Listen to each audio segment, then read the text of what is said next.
على حبيبك خير الخلق كلهم هو الحبيب الذي ترجى شفاعته لكل هول من الأهوال مقتحم يا رب بالمصطفى بلغ مقاصدنا واغفر لنا ما مضى یا واسع الکرم۔ سورہ النساء سے 3 آیات بینات تلاوت کی ہیں، جن میں اللہ خالق کائنات ارشاد فرماتا ہے بے شک وہ لوگ جو ایمان لائے پھر انہوں نے کفر کیا، ثم آمنوا پھر ایمان لے آئے، ثم کفروا پھر وہ کافر ہو گئے، ثم ازدادوا کفرا پھر وہ اپنے کفر میں اور بڑھ گئے، لم یکن اللہ لیغفر لہم اللہ ان کو ہرگز معاف نہیں کرے گا،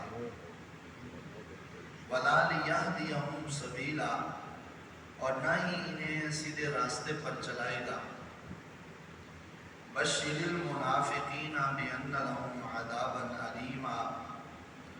اور منافقین کو خوشخبری دے دیجئے کہ ان کے لیے دردناک عذاب تیار کیا گیا ہے،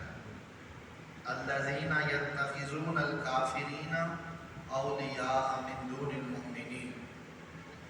اور وہ لوگ جو کافروں کو اپنا دوست بناتے ہیں مومنوں کو چھوڑ کر، ایبتغون عندہم العزہ کیا وہ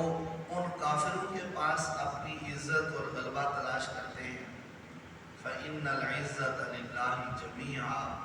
بے شک عزت ساری کی ساری اللہ کے لیے ہے۔ اس آیت پاک میں، ان آیات بینات میں یہود کا ذکر ہے کہ وہ پہلے حضرت موسیٰ علیہ السلام پر ایمان لائے، پھر بچڑے کی پوجا کر کے پھر کافر ہو گئے تھے، پھر جب حضرت موسیٰ علیہ السلام کوہ طور سے واپس تشریف لائے تو پھر وہ ایمان والے ہو گئے، توبہ طائب ہو کر پھر سے مومن مسلمان ہو گئے، ثم کفروا پھر کچھ عرصہ گزرنے کے بعد حضرت عیسیٰ علیہ السلام اور آپ پر اترنے والی کتاب انجیل کا انکار کر کے پھر کافر ہو گئے، اور پھر حضرت عیسیٰ علیہ السلام کے بعد ہمارے آقا و مولا حضور امام الانبیاء صلی اللہ علیہ وآلہ وسلم کہ جب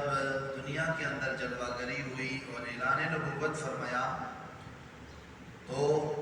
اب تو ان کو چاہیے تھا کہ وہ اپنے تمام کفریہ کاموں سے اور اعتقادات سے تائب ہو کر نبی کریم علیہ السلام پر ایمان لے آتے، لیکن اللہ تعالیٰ فرماتا ہے ثم ازدادوا کفرا پھر وہ نبی پاک علیہ السلام کا انکار کر کے کفر میں اور آگے بڑھ گئے۔ تو اللہ تعالیٰ ایسے لوگوں کے بارے میں ارشاد فرماتا ہے کہ جن کو اللہ تعالیٰ نے ایک مرتبہ اسلام کی طرف آنے کی توفیق بخشی اور اسلام کی دولت سے نوازا، حالت کفر میں جس قدر بھی انہوں نے گناہ کیے تھے، جس قدر بھی انہوں نے پاپ کیے تھے، بڑے بڑے گناہ کیے تھے، جب اسلام لے آتے ہیں تو اسلام کی برکت سے اللہ تعالیٰ حالت کفر کے سارے گناہوں کو معاف فرما دیتا ہے۔ یہ اولاً جو کفر سے اسلام کی طرف آئے اللہ تعالیٰ اسے حالت کفر کے سارے گناہ معاف فرما دیتا ہے صرف اسلام لانے کی برکت سے، اور پھر جب اسلام لانے کے بعد پھر کوئی ارتداد کی طرف چلا جائے، نعوذ باللہ مرتد ہو جائے، تو پھر اسلام کے اندر تو اس کا حکم ہے کہ مرتد کی سزا واجب القتل ہے، لیکن اگر وہ اپنے ارتداد کی حالت میں حد کفر تک پہنچنے سے پہلے پھر سے تائب ہو کر اسلام کی طرف آ جائے اور اس پر پکا عہد کر لے، تو پھر اسلام کے اندر جو ہے وہ اس کا معاملہ اللہ تعالیٰ کے سپرد کیا جاتا ہے کہ اللہ تعالیٰ چاہے گا تو اس کو بخشے گا اور اللہ چاہے گا تو اس کو نہیں بخشے گا۔ تو ایسے لوگ ان کو اللہ تبارک و تعالیٰ نے پھر منافقین کا نفاق کا درجہ دیا ہے کہ جو حضرت موسیٰ علیہ السلام پر ایمان لائے، پھر کچھ عرصے کے بعد پھر منکر ہو گئے، بچڑے کی پوجا پر لگ گئے، پھر حضرت موسیٰ علیہ السلام نے آ کر پھر سے ترغیب دی، پھر سے تبلیغ کی، پھر مسلمان ہو گئے۔ اللہ تعالیٰ فرماتا ہے کہ یہ منافقین ہیں، اور ان منافقین کو بِأَنَّ لَهُمْ عَذَابًا أَلِيمًا، ان کو دردناک عذاب کا ان کو مژدہ اور خوشخبری سنا دیجیے کہ ان کے لیے دردناک عذاب ہے۔ منافق کی جو سزا ہے نا، یہ کافر کی سزا سے بڑھ کر ہے۔ کافر اپنے کفر کے اندر بالکل ہوتا ہے، اور اس کی کوئی بات کفر کے لحاظ سے چھپی ڈھکی نہیں ہوتی، وہ اپنے کفر میں بالکل واضح ہوتا ہے۔ لیکن منافق جو ہے وہ بظاہر اپنے آپ کا جو لبادہ ہے وہ مسلمانوں والا اپنا کر اندر جو ہے وہ کفریات کی اور بد اعتقادیات کی جو غلاظتیں اس کے اندر بھری ہوتی ہیں، وہ اپنے ظاہر سے بھی لوگوں کو دھوکہ دے رہا ہوتا ہے اور اپنے باطن سے اپنے آپ کو دھوکہ دے رہا ہوتا ہے۔ یخادعون اللہ وهو خادعهم، اللہ تعالیٰ فرماتا ہے کہ یہ اللہ تعالیٰ کو دھوکہ دینا چاہتے ہیں، حالانکہ یہ خود اپنے آپ کو دھوکے میں ڈال رہے ہیں۔ تو ایسے ان المنافقین فی الدرک الاسفل من النار، اللہ تعالیٰ فرماتا ہے کہ کافروں کے لیے اللہ تعالیٰ نے دوزخ تیار کیا ہوا ہے، کافروں کے لیے جہنم تیار کیا ہوا ہے، لیکن اس جہنم میں جو سب سے نچلا درجہ ہے اللہ تعالیٰ نے وہ منافق کے لیے تیار کیا ہوا ہے۔ ان المنافقین فی الدرک الاسفل من النار، اسفل جو سب سے نچلا درجہ جہنم کا ہوگا وہ منافقین کے لیے ہوگا۔ تو منافق کی سزا کافر کی سزا سے بھی بڑھ کر ہے۔ اس لیے اللہ تبارک و تعالیٰ نے فرمایا کہ جو بظاہر جو ہے وہ دعویٰ ایمانی کرتے ہیں اور دعویٰ اسلام کرتے ہیں اور باطنی طور پر وہ اسلام کی نورانیت اور روحانیت سے معلوم ہے اور اندر ان کی کیفیات ہو رہے ہیں، تو اللہ تبارک و تعالیٰ نے ان کے لیے بڑا سخت عذاب تیار کر رکھا ہے۔ اور یہ کون سے لوگ ہیں؟ الذین یتخذون الکافرین اولیاء، جو اچھے بھلے مسلمانوں کو چھوڑ کر، کلمہ کو مسلمانوں کو چھوڑ کر کافروں کو اپنا یار بناتے ہیں، کافروں کو اپنا دوست بناتے ہیں۔ اور کافروں کو اس لیے دوست بناتے ہیں کہ ایبتغون عندہم العزہ، وہ چاہتے ہوتے ہیں کہ ہمارا تعلق اگر کافروں کے ساتھ ہو جائے گا تو ہماری عزت اور ہماری شان و شوکت اور بڑھ جائے گی۔ ایبتغون عندہم العزہ، کیا یہ بدبخت کافروں کے پاس اپنی عزت تلاش کرتے ہیں؟ حالانکہ اللہ رب الجلال فرماتا ہے ان العزت للہ جمیعا، عزت تو ساری کی ساری اللہ تبارک و تعالیٰ کے قبضہ قدرت میں ہے۔ تو جو اللہ تعالیٰ کو چھوڑ کر اور اہل ایمان کو چھوڑ کر کافروں کے پاس اپنی عزت تلاش کرے، رب ذوالجلال دنیا کی تمام ذلتیں اور تمام رسوائیاں اس کے اوپر دنیا کے اندر مسلط کر دیتا ہے۔ جا تو کافروں سے اپنی عزت تلاش کر لے تو دیکھ پھر عزتوں کا مالک رب تیرے ساتھ کیا حال کرتا ہے۔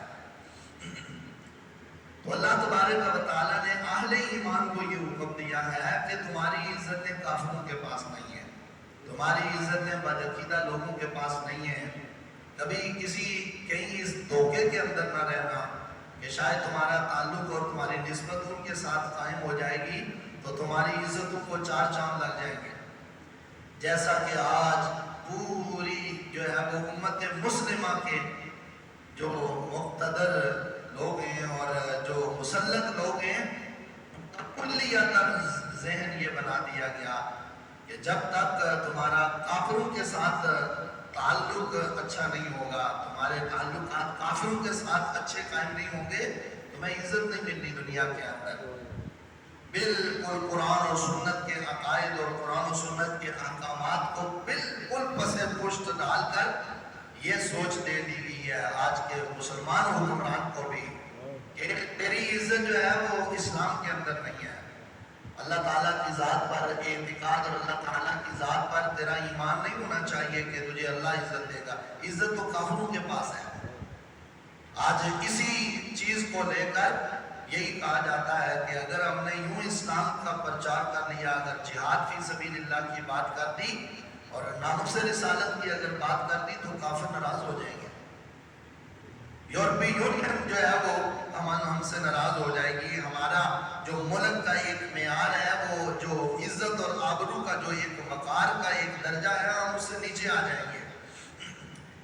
کافروں نے سوچ مسلمانوں کے اندر بات دی کہ تمہاری فکر اور سوچ جو ہے وہ تمہارے نازل کردہ, تمہاری ہدایت اللہ تعالیٰ کی نازل کردہ کتاب اللہ کے مطابق تمہاری سوچ نہیں ہونی چاہیے. تمہاری سوچ کافروں جیسی ہو کہ عزت تمہیں کافر دیں گے, اللہ کے پاس تمہاری عزت نہیں ہے. تو جب اللہ تبارک و تعالیٰ کی ذات پاک کو چھوڑ کر, اہل ایمان کو چھوڑ کر مومن پھر کافروں کے پاس اپنی عزت تلاش کرے, بد عقیدہ اور باطل لوگوں کے پاس اپنی عزت تلاش کرے, تو پھر اللہ تعالیٰ ذلت اور رسوائی کا توق اس کی گردن کے اندر ڈال دیتا ہے. جہاں اب دنیا کے اندر بھی ٹھوکریں کھا, ذلیل ہو, اور جو ہے وہ در در کی ٹھوکریں کھا, اور اندھیروں اور ذلت اور رسوائی کے گٹا ٹوپ اندھیروں کے اندر جا کر منہ دے اپنا, اور دنیا والوں کو بتا کہ میں کافروں کے پاس عزت تلاش کر رہا تھا تو مل گئی ہے عزت. دنیا کے اندر ہی اللہ تعالیٰ ایسی قوم کو اور ایسے لوگوں کو ذلیل و رسوا کر دیتا ہے. اور آج تک جتنا بھی جو ہے وہ سلسلہ چلا آ رہا ہے, جو ہے وہ حکومتوں کا اور حکمرانوں کا, ہر ایک کو پہلا ہی درس یہ دیا جاتا ہے کہ تم نے کفر کے تلوے چاٹنے ہیں, پھر تمہیں ترقی ملے گی اور تمہیں خوشحالی ملے گی, اور تمہارا ایک جو ہے وہ دنیا کے اندر ایک نام پیدا ہو جائے گا. تو اتنا اچھا سے کافروں کے تلوے چاٹنے پر آج تک کافر ہم سے راضی نہیں ہوا. اسلام کے اوپر حملے کروا کر, ناموس رسالت پر حملے کروا کر, قرآن کی جو ہے وہ بے حرمتیاں کروا کر, سارا کچھ کروا کر جو ہے وہ اسلام کے خلاف سازشیں کر کے, اسلام کی نعوذ باللہ توہین کروا کر, آج بھی کافر بڑے جو ہے وہ بابام کے دوغل یہ کہہ رہا ہے کہ دہشت گرد صرف مسلمان ہے. ذلت اور رسوائی جو ہے وہ مسلمان جو ہے وہ اٹھا رہا ہے, اور بربریت اور ظلم کا شکار مسلمان ہے. جہاں کہیں دیکھا جائے ظلم اگر ہو رہا ہے, اور کائنات کا بدترین ظلم اگر, اور جو ہے وہ کائنات کا ذلیل ترین اگر ظلم کا کوئی ایک داستان اگر رقم ہو رہی ہے تو مسلمان پر ہو رہی ہے. پھر بھی پوری دنیا کے اندر ڈٹورا یہ پیٹا جا رہا ہے کہ مسلمان دہشت گرد ہے. تو سوچ جب ہماری مسلمانوں کی فکر کو جب بدل دیا گیا, سوچ کو بدل دیا گیا کہ تمہاری عزت ان کے پاس نہیں ہے, تمہاری عزت اسلام کی وجہ سے نہیں ہے, تمہاری عزت تو کافروں کے ساتھ تعلقات کی وجہ سے ہوگی, تو پھر ذلت اور رسوائی کو ہمارا مقدر بننی ہے. سب کچھ ہوتے ہوئے اللہ تعالیٰ کی دنیا کی دولتیں ہمارے قدموں میں ڈھیر ہونے کے باوجود, خود کفیل اور باصلاحیت ایک ملک ہونے کے باوجود, ہم جو ہے وہ کافروں کی جوتوں کے اندر بیٹھے ہوئے ہیں, کافروں کے تلوے چاٹ رہے ہیں ہمارے حکمران. اس کی وجہ کیا ہے؟ قرآن و سنت کو چھوڑ دیا. اللہ تبارک و تعالیٰ ارشاد فرماتا ہے قل اللہم مالک الملک, میرے حبیب علیہ السلام فرما دیجئے بادشاہتوں کا مالک فقط اللہ ہے. قل اللہم مالک الملک تؤتی الملک من تشاء وتنزع الملک ممن تشاء, وہ جسے چاہتا ہے وہ بادشاہت عطا فرما دیتا ہے, جسے چاہتا ہے بادشاہت چھین لیتا ہے. من تشاء وتنزع الملک ممن تشاء وتعز من تشاء وتذل من تشاء, وہ جسے چاہتا ہے عزت دیتا ہے, وہ جسے چاہتا ہے ذلت دیتا ہے. بیدہ الخیر انک علی کل شیء قدیر, بلائی اس کے قبضہ قدرت میں, تو ہر چیز پر قادر ہے. مسلمان کا یہ اعتقاد کہاں چلا گیا, مسلمان کا یہ نظریہ کہاں چلا گیا کہ عزت تو میرے رب کے پاس ہے. وہ ایک مقام پر اللہ تعالیٰ ارشاد فرماتا ہے وَلِلَّهِ الْعِزَّةُ وَلِرَسُولِهِ وَلِلْمُؤْمِنِينَ, اندر عزتیں اللہ کے لیے ہیں اور اللہ کے رسول کے لیے ہیں اور اہل ایمان کے لیے ہیں۔ اہل ایمان کا وہ اعتقاد کہاں چلا گیا؟ 1500 سال سے مسلمانوں کا اعتقاد تھا اور مسلمانوں کا ایک نظریہ تھا، مضبوط ترین نظریہ، کہ جس نظریے کو کوئی دنیا کی بڑی سے بڑی طاغوتی قوت جو ہے وہ آج تک توڑ نہیں سکی۔ اور یہ مسلمان کا نظریہ تھا کہ اللہ تعالیٰ نے حرمین شریفین کے اندر برکتیں رکھی ہوئی ہیں، پوری روئے زمین پر اللہ تعالیٰ نے ان دو مقامات پر ایسی رحمتیں اور ایسی برکتیں رکھی ہوئی ہیں کہ وَمَن دَخَلَهُ كَانَ آمِنًا، جو حرمین کے اندر داخل ہو جائے گا اللہ تعالیٰ اسے ساری دنیا والوں میں امن عطا فرما دے گا۔ 150 سال کا جو اعتقاد تھا، جو فکر تھی، اس کے اوپر جو ہے وہ کفر نے اپنا بلڈوزر پھیر دیا۔ مسلمانوں، یہ اعتقاد تمہارا نہیں ہونا چاہیے، تمہارا یہ اعتقاد ہو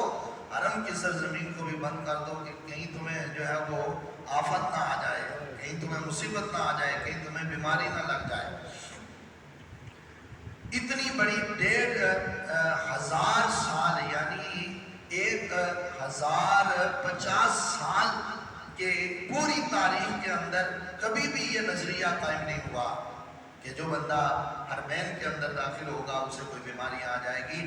کریم آقا علیہ السلام نے تو فرمایا، جب سے میں نے مدینہ پاک کے اندر ہجرت کر کے یہاں قدم رکھا ہے اللہ تعالیٰ نے میرے مدینہ کی خاک میں بھی شفا رکھ دی ہے۔ تو وہ اعتقاد مسلمانوں کا کہاں چلا گیا کہ وہاں آ کر جو ہے وہ ساری بیماریاں ختم ہوتی ہیں، شفائیں ملتی ہیں، التجائیں اللہ تعالیٰ کی بارگاہ میں قبول ہوتی ہیں۔ دعا اگر روئے زمین کے کسی خطے پر کسی جگہ پر قبول نہ ہو، لیکن حرم پاک کے اندر آ کر خانہ کعبہ کو دیکھتے ہوئے پہلی نظر سے جو دعا مانگے گا اللہ تعالیٰ اس کی دعا کو قبول کر لے گا۔ وہ اعتقاد مسلمانوں کا کہاں چلا گیا؟ یہ غیروں کے پاس جا کر عزتیں تلاش کر رہے ہیں، اللہ کے حکم کو چھوڑ کر، رسول اللہ صلی اللہ علیہ وسلم کی شریعت کو چھوڑ کر۔ تو جو یہ کفر کے پاس اپنی عزتیں تلاش کرتے جا رہے ہیں تو اللہ رب الجلال ان کو ذلت اور رسوائی کے اندر اوٹ لاتا جا رہا ہے۔ لو پھر تم اگر ان کے پاس عزتیں تلاش کر رہے ہو تو لے لو، عزتیں تمہیں ملتی ہیں۔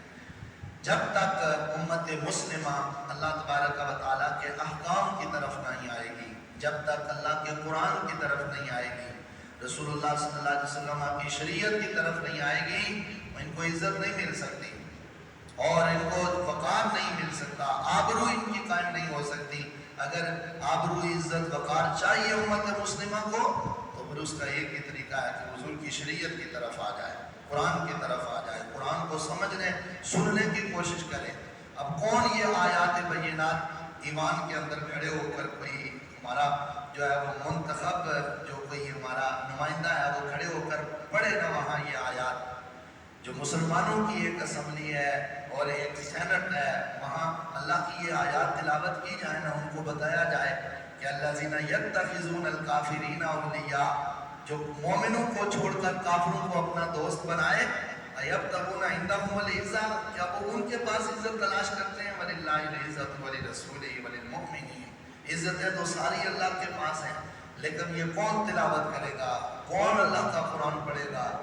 وہاں تو ہم نے ان کو منتخب کر کے وہاں بھیج دیا جن کو تو قل هو اللہ سے نہیں آتی،